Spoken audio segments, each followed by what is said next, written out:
Shalom, salam sejahtera bagi kita sekalian. Saudaraku jemaat Tuhan, pada saat ini kita akan bersama-sama membaca dan merenungkan firman Tuhan yang terdapat dalam Matius pasal 25 ayat 31 sampai ayat yang ke-46 yang akan saya bacakan demikian. Penghakiman terakhir. Apabila Anak Manusia datang dalam kemuliaannya dan semua malaikat bersama-sama dengan Dia, maka Ia akan bersemayam di atas tahta kemuliaannya. Lalu semua bangsa akan dikumpulkan di hadapannya, dan Ia akan memisahkan mereka seorang daripada seorang, sama seperti gembala memisahkan domba dari kambing. Dan Ia akan menempatkan domba-domba di sebelah kanannya dan kambing-kambing di sebelah kirinya. Dan Raja itu akan berkata kepada mereka yang di sebelah kanannya, "Mari, hai kamu yang diberkati oleh Bapa-Ku, terimalah kerajaan yang telah disediakan bagimu sejak dunia dijadikan. Sebab ketika aku lapar, kamu memberi aku makan, ketika aku haus, kamu memberi aku minum, ketika aku seorang asing, kamu memberi aku tumpangan, ketika aku telanjang, kamu memberi aku pakaian, ketika aku sakit, kamu melawat aku, ketika aku di dalam penjara, kamu mengunjungi aku." Maka orang-orang benar itu akan menjawab Dia, katanya, "Tuhan, bila manakah kami melihat Engkau lapar dan kami memberi Engkau makan, atau haus dan kami memberi Engkau minum? Bila manakah kami melihat Engkau sebagai orang asing dan kami memberi Engkau tumpangan, atau telanjang dan kami memberi Engkau pakaian? Bila manakah kami melihat Engkau sakit atau dalam penjara dan kami mengunjungi Engkau?" Dan Raja itu akan menjawab, "Aku berkata kepadamu, sesungguhnya segala sesuatu yang kamu lakukan untuk salah seorang dari saudaraku yang paling hina ini, kamu telah melakukannya untuk aku." Dan Ia akan berkata juga kepada mereka yang di sebelah kirinya, "Enyahlah dari hadapanku, hai kamu orang-orang terkutuk. Enyahlah ke dalam api yang kekal yang telah sedia untuk iblis dan malaikat-malaikatnya. Sebab ketika aku lapar, kamu tidak memberi aku makan, ketika aku haus, kamu tidak memberi aku minum, ketika aku seorang asing, kamu tidak memberi aku tumpangan, ketika aku telanjang, kamu tidak memberi aku pakaian, ketika aku sakit dan dalam penjara, kamu tidak melawat aku." Lalu mereka pun akan menjawab Dia, katanya, "Tuhan, bila manakah kami melihat Engkau lapar atau haus, atau sebagai orang asing, atau telanjang, atau sakit, atau dalam penjara dan kami tidak melayani Engkau?" Maka Ia akan menjawab mereka, "Aku berkata kepadamu, sesungguhnya segala sesuatu yang tidak kamu lakukan untuk salah seorang dari yang paling hina ini, kamu tidak melakukannya juga untuk aku." Dan mereka ini akan masuk ke tempat siksaan yang kekal, tetapi orang benar ke dalam hidup yang kekal. Amin. Saudaraku jemaat Tuhan, seorang raja Yordania yang bernama Raja Abdullah yang memerintah sejak tahun 1999, terkenal sebagai raja yang sering menyamar dan pergi ke tempat-tempat umum. Tujuannya adalah berbicara dengan rakyat jelata dan mencari tahu apa yang sedang mereka pikirkan, serta menyelidiki bagaimana para pegawai pemerintah memperlakukan rakyatnya. Ia telah mengunjungi rumah-rumah sakit dan kantor-kantor pemerintah untuk melihat bagaimana mereka melayani rakyatnya. Tidak lama setelah penyamarannya dan rakyat mengetahui penyamaran itu, para pegawai pemerintah dan rumah sakit memperlakukan setiap orang seperti raja. Saudaraku jemaat Tuhan, seringkali kita membayangkan sosok Tuhan Yesus dalam keadaan fisiknya sebagai manusia, seperti terlihat dalam gambar atau film-film saja. Seandainya Tuhan Yesus menjumpai manusia dalam rupa yang demikian, tentulah banyak orang menaruh hormat dan ketaatan kepadanya.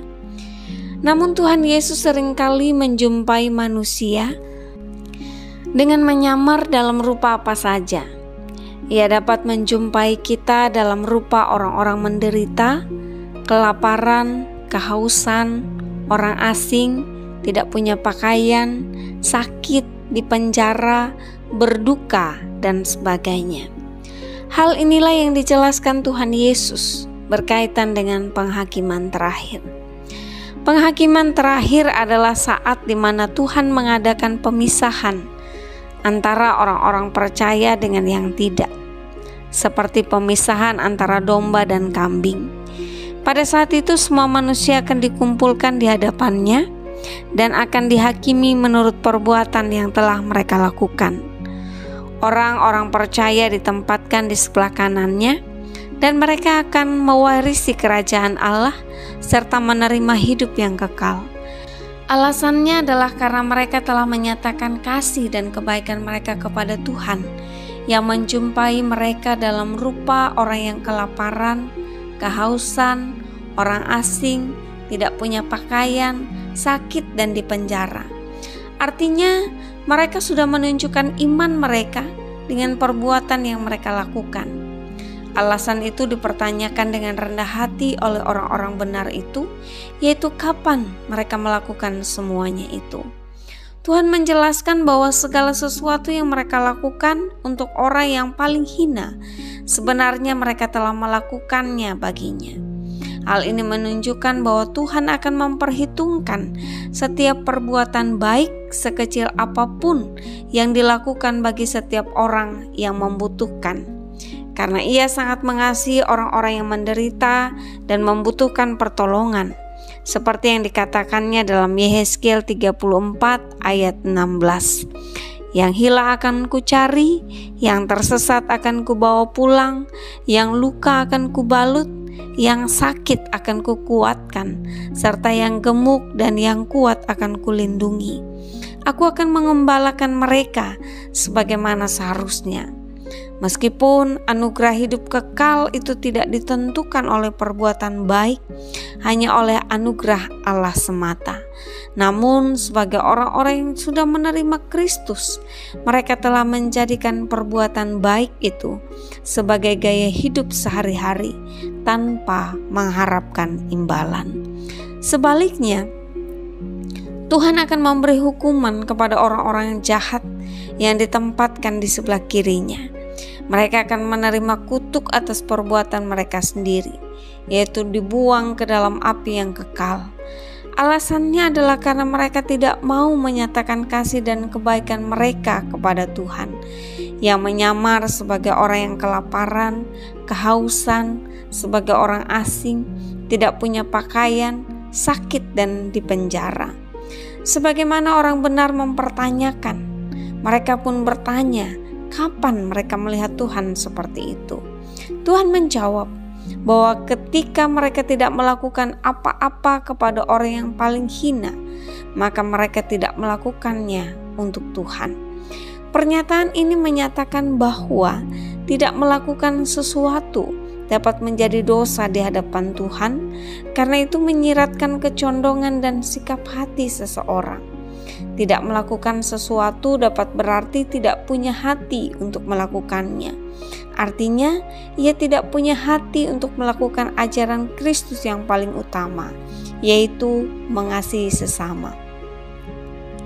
Saudaraku jemaat Tuhan, dalam cerita tersebut Tuhan Yesus mengidentifikasikan dirinya dengan mereka yang miskin dan terhina, karena memang Ia sendiri pernah mengalami keadaan seperti itu.